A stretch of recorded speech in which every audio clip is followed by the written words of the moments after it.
성경 봉독하겠습니다. 오늘 주신 하나님의 말씀은 데살로니가후서 2장 1절로 5절, 13절에서 17절의 말씀입니다. 형제들아, 우리가 너희에게 구하는 것은 우리 주 예수 그리스도의 강림하심과 우리가 그 앞에 모임에 관하여 영으로나 또는 말로나 또는 우리에게서 받았다 하는 편지로나 주의 날이 이르렀다고 해서 쉽게 마음이 흔들리거나 두려워하거나 하지 말아야 한다는 것이라. 누가 어떻게 하여도 너희가 미혹되지 말라. 먼저 배교하는 일이 있고 저 불법의 사람 곧 멸망의 아들이 나타나기 전에는 그날이 이르지 아니하리니 그는 대적하는 자라. 신이라고 불리는 모든 것과 숭배함을 받는 것에 대항하여 그 위에 자기를 높이고 하나님의 성전에 앉아 자기를 하나님이라고 내세우느니라. 내가 너희에게 함께 있을 때에 이 일을 너희에게 말한 것을 기억하지 못하느냐. 주께서 사랑하시는 형제들아, 우리가 항상 너희에게 관하여 마땅히 하나님께 감사할 것은 하나님이 처음부터 너희를 택하사 성령의 거룩하게 하심과 진리를 믿음으로 구원을 받게 하심이니 이를 위하여 우리의 복음으로 너희를 부르사 우리 주 예수 그리스도의 영광을 얻게 하려 하심이니라. 그러므로 형제들아, 굳건하게 서서 말로나 우리의 편지로 가르침을 받은 전통을 지키라. 우리 주 예수 그리스도와 우리를 사랑하시고 영원한 위로와 좋은 소망을 은혜로 주신 하나님 우리 아버지께서 너의 마음을 위로하시고 모든 선한 일과 말에 굳건하게 하시기를 원하노라. 아멘. 하나님의 말씀입니다. 옆사람과 인사하도록 하겠습니다. 하나님이 사랑하십니다. 하나님 기뻐하십니다.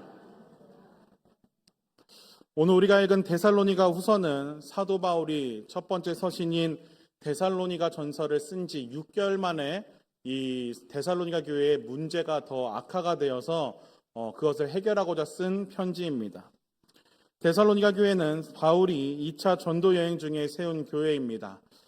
사도행전 17장을 보면은 사도 바울이 데살로니가 지역에 해당해서 새 일해 동안 3주 동안 복음을 전하면서 여러 유대인들과 헬라인들과 또는 귀족들에게 복음을 전하고 그들이 복음을 받아들이면서 그 교회가 시작되었습니다.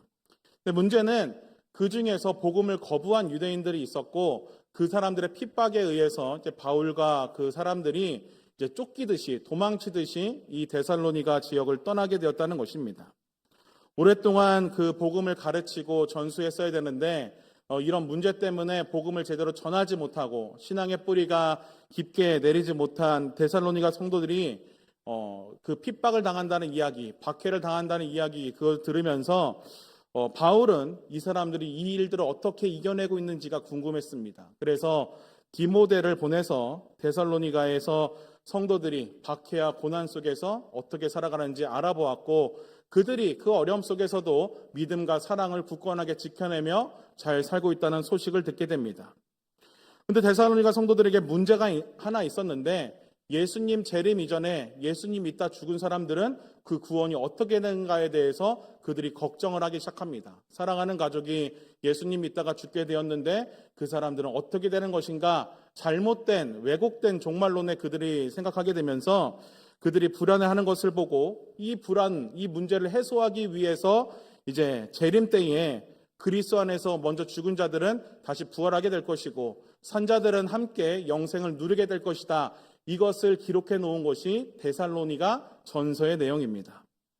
그렇게 데살로니가 교회의 문제가 일단락될 줄 알았는데 상황이 더 악화가 되게 됩니다. 첫 번째 데살로니가 교회의 문제는 박해가 더 심해졌습니다. 그 전까지는 협박 정도의 수준이었다면은 이제는 목숨을 위협하는 핍박과 박해가 이제 데살로니가 성도들에게 일어나게 됩니다. 하나님의 은혜를 주셔서 복음을 믿게 되었는데 이로 인한 박해가 더 심해지니까 내가 예수 믿은 것을 후회하는 사람들도 생겨나게 되고 깊은 절망 가운데 빠지면서 교회가 어려움을 겪게 되었다는 것입니다.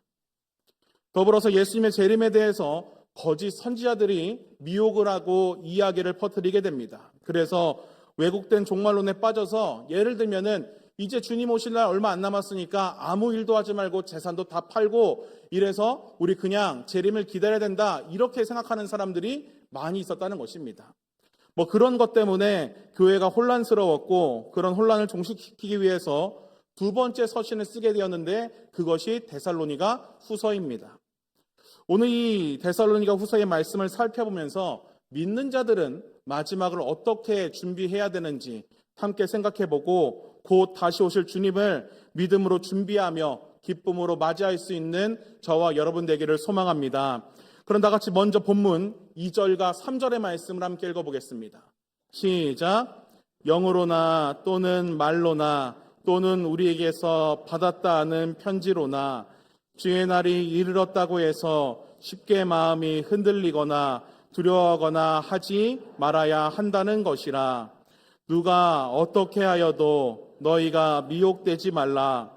먼저 배교하는 일이 있고 저 불법의 사람 곧 멸망의 아들이 나타나기 전에는 그날이 이르지 아니하리니. 아멘. 이 말씀을 보면은 이 사도 바울이 재림을 부정하지 않습니다. 왜냐하면 주님께서 다시 오신다고 분명히 말씀하셨기 때문에 사도 바울이 재림은 반드시 있다는 것입니다. 근데 문제는 무엇입니까?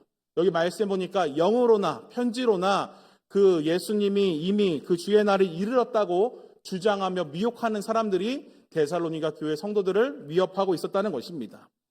여기서 말하는 영이라는 것은 예언과 계시를 말하는 겁니다. 근데 이거 하나님께서 주신 거 아니고 거짓 예언, 거짓 영들이 이야기하는 겁니다.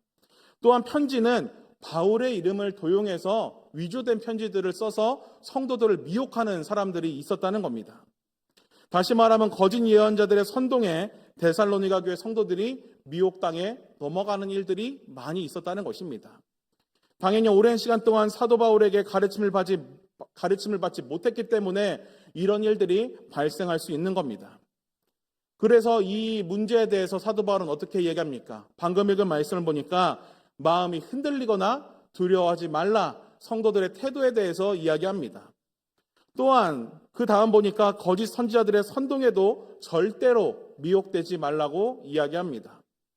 마태복음을 보면은 예수님께서 당신이 죽은 이후에 다시 부활하고 돌아오시는 그 날에 대해서 이렇게 기록하고 있습니다. 다 같이 마태복음 24장 36절의 말씀 함께 읽어보겠습니다. 시작. 그러나 그날과 그때는 아무도 모르나니 하늘의 천사들도 아들도 모르고 오직 아버지만 아시느니라. 아멘. 예수님 당신을 포함해서 그 누구도 재림의 때, 주님의 다시 오실 때를 알지 못한다는 겁니다. 오직 하나님께서만 그때만을 아시고 있다고 분명히 말하고 있습니다. 그리고 성경 어디를 보아도 예수님께서 어느 날 어느 때 오신다고 이야기하지 않습니다. 분명한 날짜를 기록한 곳 어디에도 없다는 것입니다. 성경은 단지 재림의 때가 분명히 있는데 재림의 날짜를 이야기하는 것이 아니라 그 재림을 맞이할 성도들의 태도에 대해서 이야기하고 있다는 것입니다. 오늘 본문 3절의 말씀을 보면은 종말에서 일어날 징조들에 대해서도 이야기하는 것을 보게 됩니다. 말씀 보니까 악한 세력이 나타나고 배교하는 일들이 일어날 것이라고 이야기합니다. 멸망의 아들 이렇게 써 있는 것들은 그렇게 하나님을 대적하는 세력들, 그런 것들을 총칭해서 이렇게 이야기하는 것들입니다. 여기서 이 배교라는 단어가 쓰였는데 이것은 헬라어로 아포스타시아라는 단어를 씁니다. 이것이 무엇을 말하냐면 그냥 우연히 자연스럽게 하나님을 떠나는 것이 아니라 의도적으로 하나님을 떠날 때 이 아포스타시아라는 단어를 씁니다. 또한 이 단어는 그냥 단순히 떠난다는 뜻이 아니고 정치적으로 군사적으로 반란을 일으킬 때 이런 단어를 쓰게 되는 겁니다. 다시 말하면은 이 배교, 이 마지막 때에는 어떤 일들이 일어난다는 것입니까? 하나님을 떠나서 의도적으로 하나님과 대적하는 사람들이 생겨나게 되는 것이고 그런 사람들의 미혹에 넘어가는 사람들이 많아지는 것, 그렇게 하나님께 전쟁을 선포하며 떠나는 자세를 아포스타시아, 배교라고 이야기하는 겁니다. 여기서 의도적으로 하나님과 전쟁을 선포하며 떠난다는 것, 무엇을 말하겠습니까? 대표적으로 이단을 이야기하는 겁니다. 성경의 교리에서 벗어나서 거짓 가르침을 따라서 하나님을 떠나는 사람들, 그런 무리들, 멸망의 아들들, 이단을 말하는 것입니다. 또한 이런 것도 있습니다. 예수 그리스도를 고백하고 그렇게 예수를 그리스도라고 고백하던 사람들이 거룩한 삶을 버리고 자기의 욕심을 따라서 자기의 생각을 따라서 하나님을 떠나버리는 것, 이것도 배교라는 것입니다. 어쨌든 성경에서 마지막 때가 임박했다는 가장 확실한 증거, 이단입니다. 우리 지역에도 너무나도 많은 이단들이 있다는 것입니다. 신천지나 여호와의 증인, 하나님의 교회, JMS와 같이 교회와 성도들을 공격적으로 미혹하는 그런 이단들도 있고, 통일교나 제7일 안식교, 다락방처럼 비교적 교회와 성도를 향해서 덜 공격적이지만 여전히 교회와 성도들을 미혹하는 세력들도 있다는 것입니다. 예전에 이단 관련된 전문가가 기독교에 유난히 이단이 많은 이유에 대해서는 기독교가 진리이기 때문에 그걸 따라하려는 사람들이 많다고 이야기하는 것을 보게 됩니다. 진리라는 증거가 그런 이단들을 통해서 증거되는 것은 아니겠지만 여전히 이단들은 교회를 미혹하고 성도들을 미혹해서 그 가정을 무너뜨리고 그들의 삶을 무너뜨리고 있다는 것입니다. 어쨌든 마지막 때에 이단에 빠지지 않으려면 어떻게 해야 되는 겁니까? 주의하고 경계해야 됩니다. 그리고 우리의 분명한 신앙의 고백이 필요하다는 것입니다. 오직 예수가 그리스도시고 오직 구원의 길은 예수밖에 없다는 것을 우리는 분명히 믿고 고백할 수 있어야 된다는 것입니다. 그래서 이단의 특징에 대해서, 그렇게 마지막 때에 배교하게 만드는 그런 특징에 대해서 이렇게 설명합니다. 다 같이 본문 4절의 말씀을 함께 읽어보겠습니다. 시작. 그는 대적하는 자라 숭배함을 받는 것에 대항하여 그 위에 자기를 높이고 하나님의 성전에 앉아 자기를 하나님이라고 내세우느니라. 아멘. 이단의 특징 뭐라고 이야기합니까? 자기를 하나님이라고 고백하게 만든다는 것입니다. 그러니까 먼저 우리가 이단에 빠지지 않으려면 분명한 신앙의 고백이 필요하다는 것입니다. 오직 예수가 그리스도시다. 이것을 우리는 날마다 기억해야 된다는 것입니다. 교주가 자기를 하나님 또는 예수님이라고 합니다. 하나님이 계셔야 될 자리에 자기가 거기에 있으면서 사람들을 미혹하고 사람들에게 돈을 갈취하거나 가정을 깨어가면서 그렇게 사람들의 삶을 무너뜨리는 것이 이단의 모습이라는 것입니다. 그런데 우리가 한낱 사람을 믿는 것 아니고 우리는 이 세상을 창조하시고 주관하시고 역사를 인도하시는 하나님을 믿는 사람들입니다.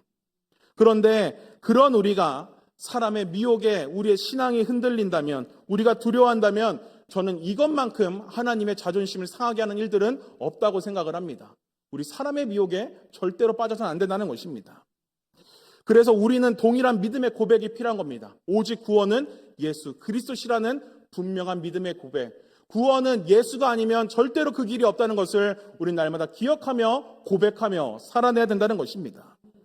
데살로니가 교회 성도들은 예수가 그리스도가 아닌 거짓 선지자들에게 미혹당하고 선동당했습니다.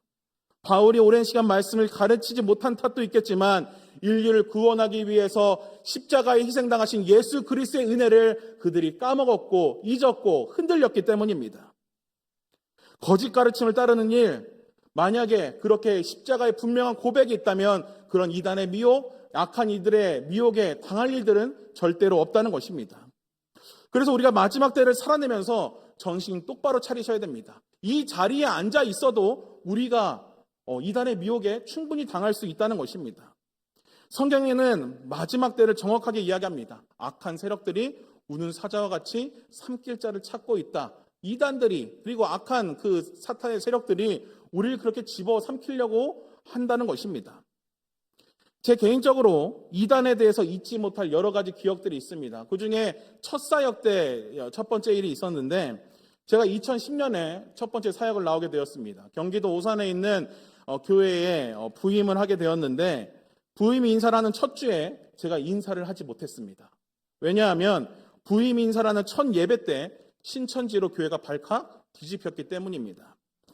제가 부임한 교회에 신방 전도사님 한 분이 계셨는데 그분이 신천지에 빠졌습니다. 그래서 그 신방 전도사님이 여러 곳에 신방을 다니면서 사람들을 미혹하기 시작한 겁니다. 그렇게 미혹한 가정들이 10가정 정도 되었고, 그렇게 제가 부임하던 주에 그들이 정체를 드러내면서 예배를 방해하고 교회를 어지럽게 만들었다는 것입니다. 그래서 그 전도사님을 신뢰하던 여러 성도님도 충격받고 담임 목사님도 굉장히 충격을 받으셨고, 저는 그때 결국 부임 인사를 하지 못한 채로 그렇게 사역을 시작했다는 것입니다. 어쨌든 하나님의 부르심을 받은 자도 그렇게 미혹될 수 있다는 것, 첫 사역지에서 뼈저리게 느꼈습니다. 근데 그걸로 끝나지 않았습니다. 제가 이 마전교회 오기 전에 청주에서 사역을 했었는데, 제가 사역하던 게 옆에 장로교회가 크게 하나 있었습니다. 한 성도가 400명 정도, 출석이 그 정도 되는 교회였는데, 그 교회에 어느 순간 담임 목사님이 바뀌었다는 겁니다. 그래서 그랬구나라고 생각을 했는데 그 담임 목사님의 정체가 신천지 사람이었습니다. 그렇게 큰 교회에 담임 목사로 그렇게 신천지가 들어갈 수 있다는 것, 그래서 그 교회 성도들도 보았더니 그 부목사님 부임하고 나서 성도들이 조금씩 늘게 되었는데 그 사람들이 대부분 신천지 성도들이었습니다. 교회를 집어삼키기 위해서 그들이 그렇게 준비하고 교회가 결국 신천지에 넘어가게 되었다는 것입니다. 우리 교회도 안심할 수 없습니다. 혹시나 이 자리에 신천지가 있을 수도 있고 이 자리에 하나님의 교회 사람들이 있을 수도 있는 겁니다. 어쨌든 우리가 예수를 주시라고 믿음으로 고백하며 깨어서 신앙생활하지 않으면 그런 일들을 우리가 겪을 수 있다는 것입니다. 지금 주님께서 당장 오신다고 해도 전혀 이상할 것이 없는 시대를 우리는 살고 있다는 것입니다. 이 악한 시대 속에서 이 마지막 때에 우리는 어떤 신앙 고백을 하면서 지금을 살아가고 계십니까? 이 악한 시대 속에서 거룩함을 가지고 깨어 기도하며 예수를 그리스도시라고 고백하며 기도하고 신앙생활해야 되는데 우린 과연 어떤 태도를 가지고 하나님께 예배하고 어떤 태도를 가지고 신앙생활하며 지금 이 시대를 살아가고 있습니까? 저와 여러분에게 예수가 그리스도시라는 분명한 고백이 있기를 소망합니다. 다른 길은 없습니다. 오직 구원의 길은 예수 한 분밖에 없다는 것입니다. 그 외의 모든 것들은 다 거짓 선지자들의 선동이고 미혹이라는 것입니다. 그래서 부탁드리는 것, 교회 밖으로 나가는 성경 공부 활동 절대로 가지 마시길 바랍니다. 정상적이라고 이야기하면서 이야기해도 그 사람들 그렇게 위장하고 우리를 미혹하기 위해 준비하고 있을 수 있다는 것입니다. 무슨 좋은 집회 있습니다. 좋은 기도회가 있다고 합니다. 웬만하면 가지 마시길 바랍니다. 왜냐하면 그들이 그런 이 명목을 가지고 사람들을 미혹하는 일들이 많기 때문입니다. 오직 우리는 악한 시대 속에서도 예수 한 분만이 우리의 구원자라는 것을 고백하면서 믿음으로 그렇게 마지막 때를 지혜롭게 맞이해야 된다는 것 날마다 기억하면서 깨어 기도함으로 영적으로 바르게 서서 악한 세력들을 물리치며 하나님의 백성답게 온전히 살아낼 수 있기를 우리 주님의 이름으로 축원합니다. 앞선 데살로니가 후서 이 본 전문에 있었던 이 2장 1절에서 5절의 말씀은 이제 이러한 악한 세력들을 주의하고 경계하라는 사도 바울의 권면, 마지막 때를 이렇게 살아내라는 태도라고 한다면 뒤에 있는 13절에서 17절의 말씀은 그런 상황 속에서도 믿음으로 분투하며 영적으로 깨어서 어떻게든 바르게 살려고 하는 데살로니가 교회 성도들에게 주는 확신과 위로의 권면의 말씀이라는 것입니다. 사도 바울은 데살로니가 성도들에게 어떤 위로를 전하고 있습니까? 다 같이 본문 13절과 14절의 말씀 함께 읽어보겠습니다. 시작. 형제들아, 우리가 항상 너희에 관하여 마땅히 하나님께 감사할 것은 하나님이 처음부터 너희를 택하사 성령에 거룩하게 하심과 진리를 믿음으로 구원을 받게 하심이니 이를 위하여 우리의 복음으로 너희를 부르사 우리 주 예수 그리스도의 영광을 얻게 하려 하심이니라. 아멘. 복음을 따르고 그것 때문에 핍박을 받고 거짓 선지자들의 미혹 때문에 힘들어하던 데살로니가 성도들에게 너희가 어떤 은혜를 받은 사람인지를 반드시 기억하라, 이렇게 말씀이 시작됩니다. 방금 13절의 말씀을 보니까 하나님께 뭘 하셨다고 이야기합니까? 너희를 택하셨다, 이렇게 이야기합니다. 근데 중요한 것은 언제 그 택하심이 있었다는 겁니까? 말씀해 보니까 처음부터 너희들을 택하셨다, 이렇게 이야기합니다. 여기서 말하는 처음이라는 단어는 헬라어 아프 아르케스라는 단어를 씁니다. 이것은 태초 또는 창조 이전의 때를 이야기하는 겁니다. 다시 말하면 이 세상에 아무것도 없고 하나님과 예수님과 성령님밖에 없었던 그때에 하나님께서는 데살로니가 교회 성도들 한 사람 한 사람을 마음에 품으시고 그들을 선택하셨다, 이렇게 이야기하는 겁니다. 이거는 그들에게만 해당되는 것 아니고 오늘 함께 예배하는 저와 여러분에게도 동일하게 이 하나님의 택하심은 분명히 있다는 것입니다. 근데 중요한 것은 말씀을 보니까 그 구원이 하나님의 택하심으로 완성된다고 이야기합니까? 그렇지 않다는 것입니다. 하나님의 택하심과 무엇이 그 뒤에 따르게 되는 겁니까? 성령의 거룩하게 하심과 진리를 믿을 때 구원이 있다는 것을 이야기합니다. 다시 말하면 데살로니가 교회 성도들이 하나님의 택하심을 받았다고 할지라도 그들이 그 진리를 믿고 따르지 않으면, 또는 그렇게 그 진리를 믿고 따르다가 거짓 선자들에게 악한 때에 그렇게 미혹되어서 그들에게 넘어가게 된다면 구원은 허락되지 않는다는 것입니다. 하나님의 택하심을 내가 믿을 때, 하나님의 그 부르심에 응답할 때 나에게 구원이 이루어진다는 것을 이야기하고 있다는 것입니다. 이 자리에도 우리가 하나님의 택하심으로 함께 모여서 예배하고 있습니다. 그런데 중요한 것은 무엇입니까? 하나님의 택하심을 받은 우리지만 구원이 동일하게 허락되는 것은 아니라는 것입니다. 예수를 주라고 고백하는 사람들, 구원이 예수 그리스도 한 분께만 있음을 믿음으로 고백하며 하나님의 택하심에 응답하는 자들에게만 구원이 허락된다는 것입니다. 이 자리에 앉아있는 것을 안심하지 마시길 바랍니다. 내가 하나님의 부르심에 응답해야 나에게도 구원이 주어지게 된다는 것입니다. 그리고 하나님께서 우리를 택하셨다는 것은 은혜입니다. 분명한 하나님의 은혜입니다. 그런데 그 택하심의 이면에는 무엇이 있습니까?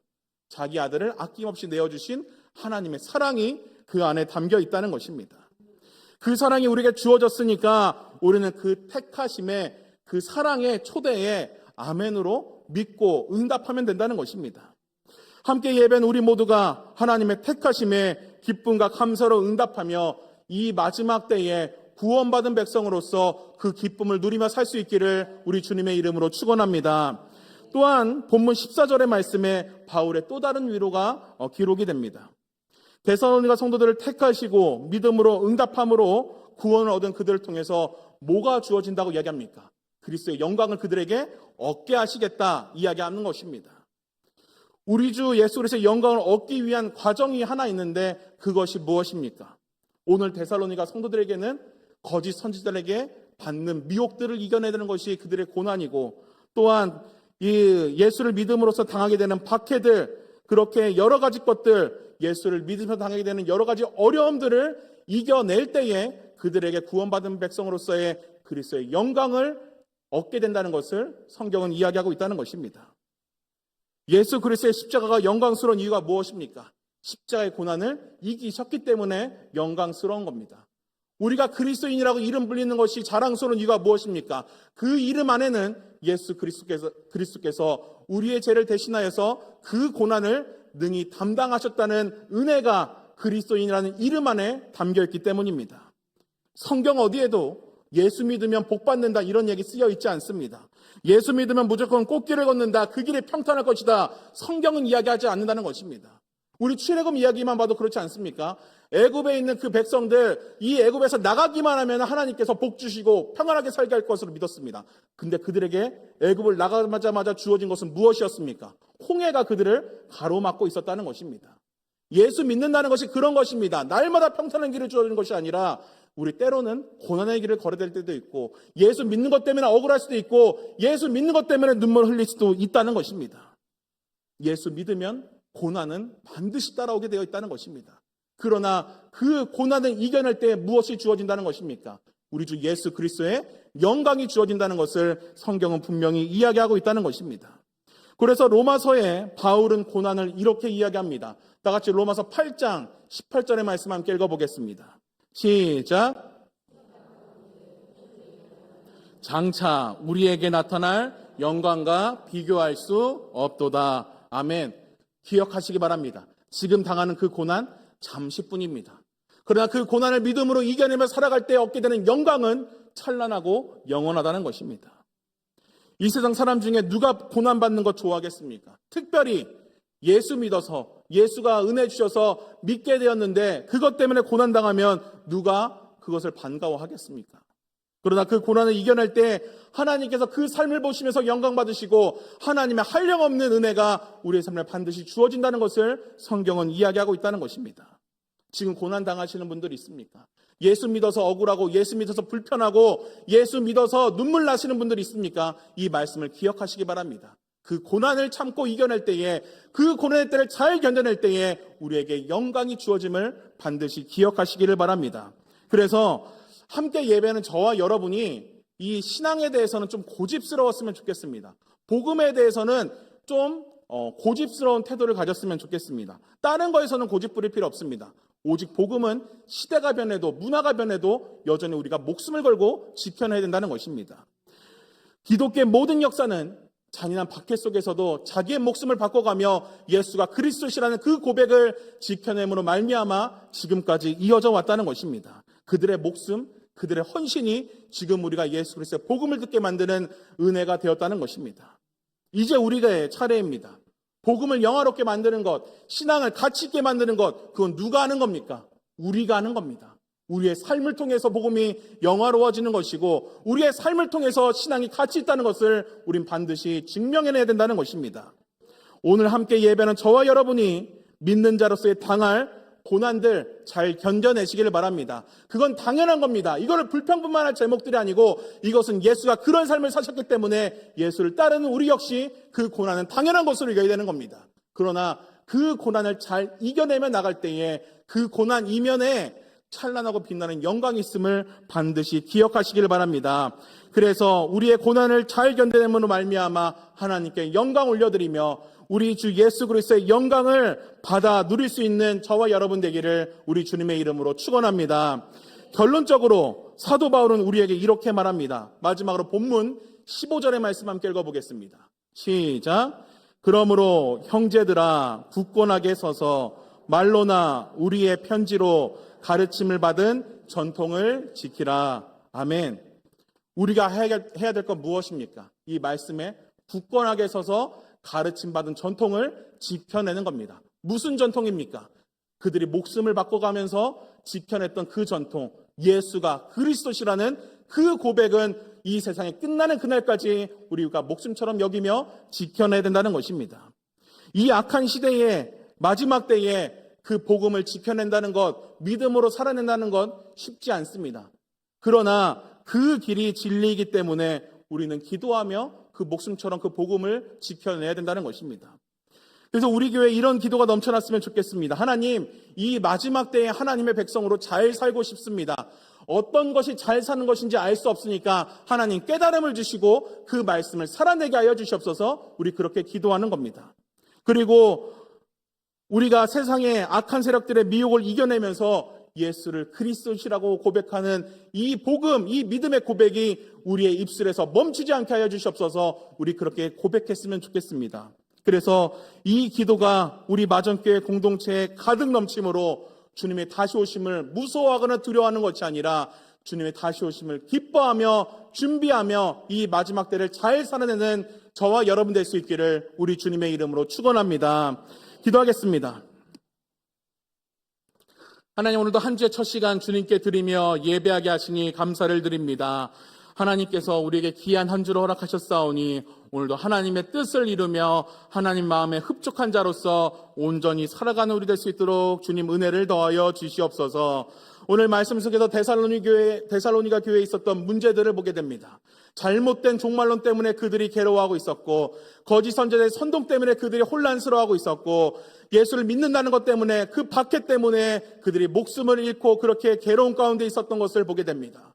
주님, 이 잘못된 왜곡된 종말론 때문에 괴로워하던 그들에게 사도 바울은 두려워하지 말고 담대함으로 살아갈 것을 이야기합니다. 또한 악한 세력들에게 미혹되지 말라고 이야기합니다. 또한 가르침받은 전통을 지키라고 이야기합니다. 우리가 가르침받은 전통, 예수가 그리스도시다라는 그 귀한 믿음의 고백, 그 전통을 우리 교회, 우리 성도님들이 잘 지켜내도록 주님 함께하여 주시옵소서. 주님, 우리를 미혹하는 악한 세력들이 너무나도 많이 있습니다. 우리를 하나님의 품에서 떠나게 하려고 아포스타시아, 하나님을 의도적으로 떠나게 만들고 정치적으로 반란을 일으키는 것처럼 그렇게 하나님과 대적하게 하려는 악한 세력들이 우리 주변에 너무 많이 있음을 우리가 깨달았사오니 주님, 기도하며 그 악한 세력들을 경계하고 이 마지막 때에 하나님의 백성으로서 온전히 서서 나갈 수 있도록 은혜를 더하여 주시옵소서. 주님, 주님의 다시 오심이 우리에게 두려움이 되는 것이 아니라 기쁨이 되고 우리에게 소망이 되기를 원합니다. 주님, 그렇게 살아가기 위해서 우리가 이 믿음의 고백 날마다 멈추지 않게 하여 주시고 이 악한 시대 속에서도 미혹되지 않고 마음 뺏기지 않아서 하나님이 보시기에 부끄럽지 않고 하나님의 예수 그리스도의 다시 오심을 기쁨으로 맞이하는 믿음 있는 백성들 될 수 있도록 주님 은혜를 더하여 주시옵소서. 한 주간의 삶을 주님께 올려드리며 나아갑니다. 우리의 모든 생명과 소망 되신 예수 그리스도의 이름으로 기도하옵나이다. 아멘.